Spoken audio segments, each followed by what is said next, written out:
Today we are discussing about the worksheet number 15 of Science of 10th class. This is the last worksheet of acid, bases and salts. Now in this worksheet we are talking about the salts. Salts. First one is plaster of Paris, that is POP. Have you seen plaster of Paris?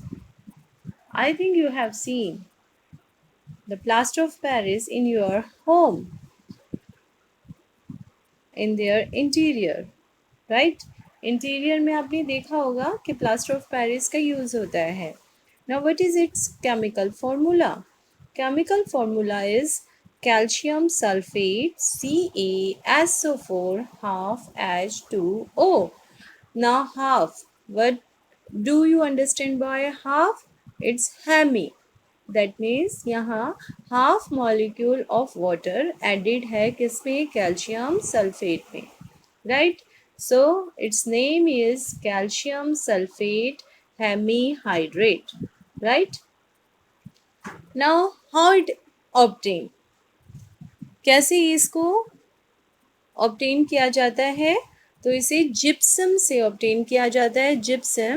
Gypsum is a hard material, okay, and it is obtained from rocks, that is gypsum.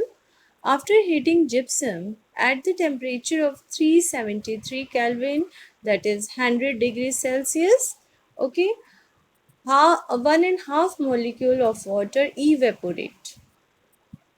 ठीक है? So gypsum, on heating gypsum at the temperature of 373 Kelvin, the molecules of water are evaporated and gypsums turn into plaster of Paris, right? इसका मतलब plaster of Paris और gypsum में सिर्फ किसका difference है बेटा? Only there is a slight difference between the number of molecules of water. POP में आपका हाफ मॉलिक्यूल ऑफ वाटर था, जबकि जिप्सम में 2 मॉलिक्यूल्स ऑफ वाटर है. इसका मतलब अगर हम पीओपी को चाहें तो जिप्सम में चेंज कर सकते हैं, बिल्कुल चेंज कर सकते हैं. ऐसे ही by mixing of water into the powder of plaster of Paris changes it into gypsum, and this is a exothermic reaction. That means heat given out, heat जो है इसमें बाहर निकलती है. It is given out in this reaction. Okay, so calcium sulfate half H2O plus 1.5 molecule of water.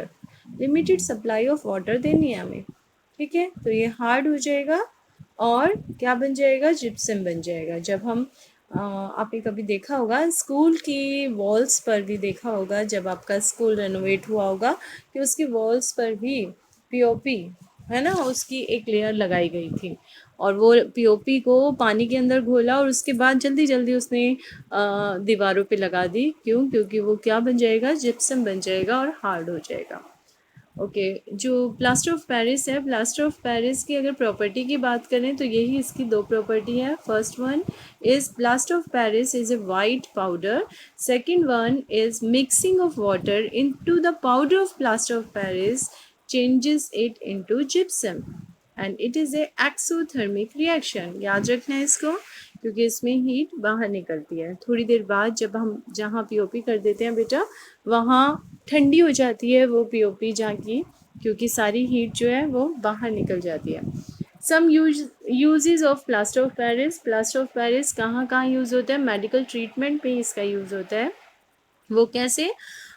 जब plaster होता है, अगर आपकी बोन में फ्रैक्चर हो जाता है तो उसके ऊपर डॉक्टर क्या करते हैं? उसको सेट करके और वहाँ पर पहले अच्छे से पट्टी लगा देते हैं. उसके बाद क्या करते हैं? बैंडेज करने के बाद उसको सेट रखने के लिए कि आपका बोन जो है हिले नहीं, उसके ऊपर एक लेयर चढ़ा देते हैं किसकी? प्लास्टर ऑफ पेरिस की, right? It is used to cover as plaster in the case of fractured bone. Next is it is used for making beautiful and designer false ceiling and other room interior. आजकल छतों पर fall ceiling बनाई जाती है, तो fall ceiling बनाने के लिए भी आपका प्लास्टर ऑफ पेरिस का ही यूज़ होता है. It is used in making toys and other decorative materials. आजकल ज़्यादातर जो आपको पता है मूर्तियाँ स्टैचूज़ वगैरह हैं वो किसके बने होते हैं, पीओपी के बने होते हैं, राइट। इससे टॉयज़ बनाए जाते हैं, डेकोरेटिव मटेरियल्स लाइक पोट बना लिया जाता है। It is used in casting into clay moulds. Clay moulds के अंदर भी इसको डाल के कोई भी शेप आप बना सकते हैं, स्टैचू, पोट्स, जो भी आप चाहें उसकी शेप दे सकते हैं। चलिए, नाउ इसके अंदर हमने कहा कि हाफ H2O वाटर है। ये जो वाटर होता है इसको इसके साथ डॉट लगा के ही हमने लिखा, क्योंकि ये क्या है, ये है आपका वाटर ऑफ क्रिस्टलाइजेशन।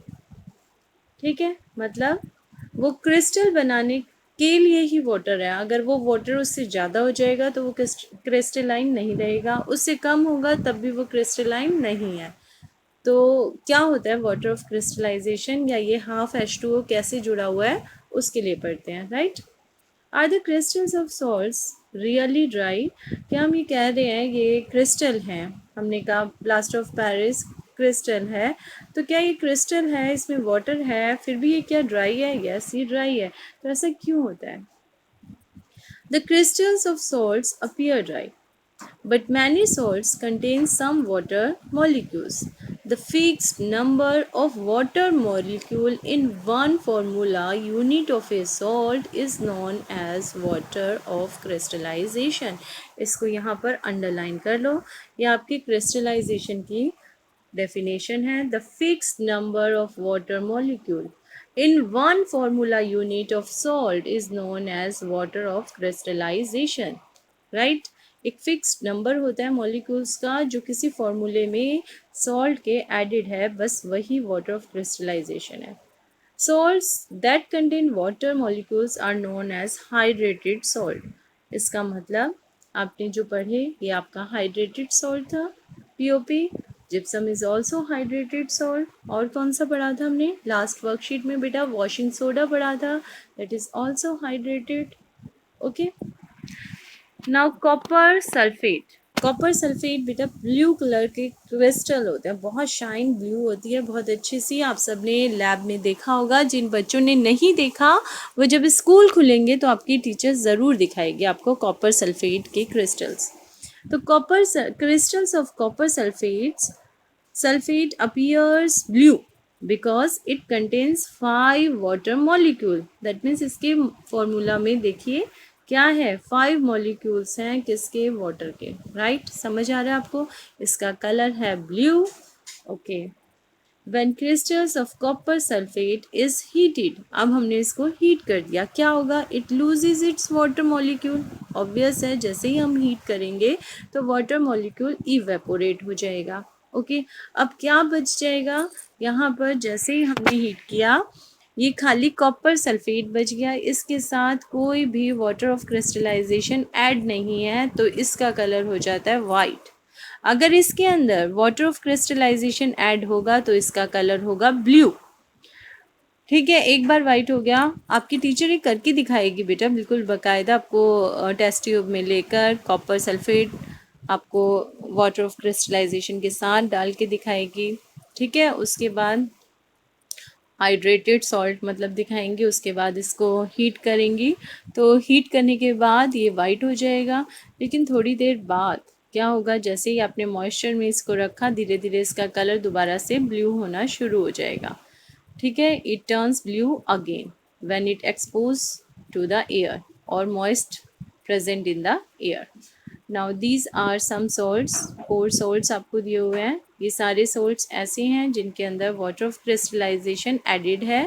पहला आपका कॉपर सल्फेट, तो कॉपर सल्फेट क्रिस्टल में कॉपर सल्फेट डॉट लिखा हुआ है 5H2O। Ferrous sulphate green colour का होता है, उसके अंदर 7H2O होता है।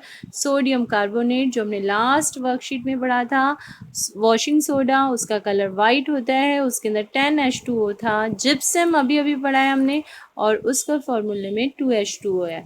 आप यहाँ पे POP भी लिख सकते थे, ठीक है, प्लास्टर ऑफ पेरिस भी लिख सकते थे।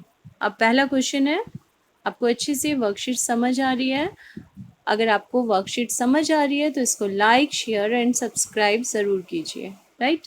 Now first question is what is the full form of POP? So POP की full form आपकी क्या है? Plaster of Paris. Write its 3 uses also. तो आप इसके अंदर यूजेस तीनों लिख देना जो जैसे कि ऊपर दिया हुआ है. First point is it is used for making beautiful and designer false ceiling and other room interior. Number 2, it is used in making toys and other decorative material. Number 3 पे लिख देना it is used to cover as plaster in case of fractured bones.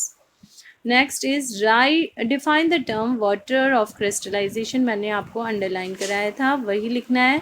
The fixed number of water molecule. दोबारा underline कर देती हूँ बेटा, अच्छे से देखिए. The fixed number of water molecule in one formula unit of a salt is known as water of crystallization, right? Next question is with one example. इनमें से कोई भी आप एग्जाम्पल एक लिख सकते हैं. कॉपर सल्फेट का ही लिख दीजिए या प्लास्टर ऑफ पेरिस का या जिप्सम का, जो भी आपको ठीक लगे. How the plaster of Paris is obtain from gypsum. तो आपको यहाँ पे लिखना है, यही वाली लिखना है. It is used obtain by heating gypsum at about 373 kelvin. ठीक है. उसके बाद ये लाइन लिखने के बाद आप कैसे लिखेंगे, यहाँ पे लिख देंगे आप इसका फॉर्मूला, दैट इज जिप्सम का 2H2O. साथ में आप डालिए कि इसको हीट किया, यहाँ ऊपर हीट लिख देना या फिर एक ट्रायंगल बना देना. ट्रायंगल फॉर हीटिंग ही होता है बेटा, ऐसे. ओके. और उसके अंदर यहाँ पर लिख देना 373 केल्विन. राइट. एट अबाउट है, हो सकता है इससे ज़्यादा या इससे कम भी हो. उसके बाद क्या होगा, हीट करने से यहाँ पर कैल्शियम सल्फेट ½ H2O हेमीहाइड्रेट रह गया और यहाँ पर निकल गया 1½ H2O in the form of gas. Right. समझ आ रहा है सबको?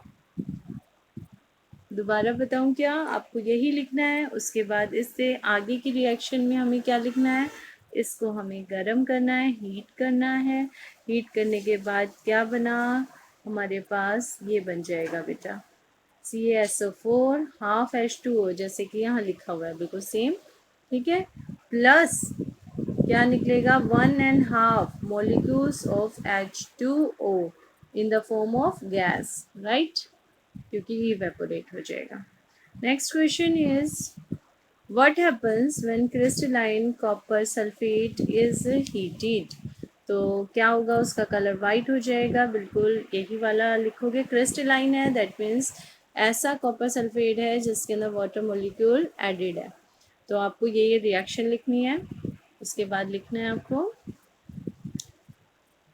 when crystals of copper sulfate is heated, it loses its water molecule and its color becomes white. Right. Write the color of new substance form. The color of new substance, that is copper sulfate, is white. Write the name and formula of any 3 hydrated salt. इन तीनों में से कोई सा भी आप लिख लीजिए. इसके अंदर name of the salt, chemical formula, बस यही पूछा है आपको. वर्कशीट वेरी इजी थी, बहुत आसान थी और बहुत इंटरेस्टिंग भी थी और बहुत छोटी थी. I think so. I think ये आपकी लास्ट वर्कशीट रहेगी इस चैप्टर की. इसके बाद आपका न्यू चैप्टर शुरू होगा. तो अभी तक की सभी वर्कशीट्स को देखिए बेटा और लाइक शेयर एंड सब्सक्राइब ज़रूर कीजिए. If you have any problem then do comments in comment box. Thank you.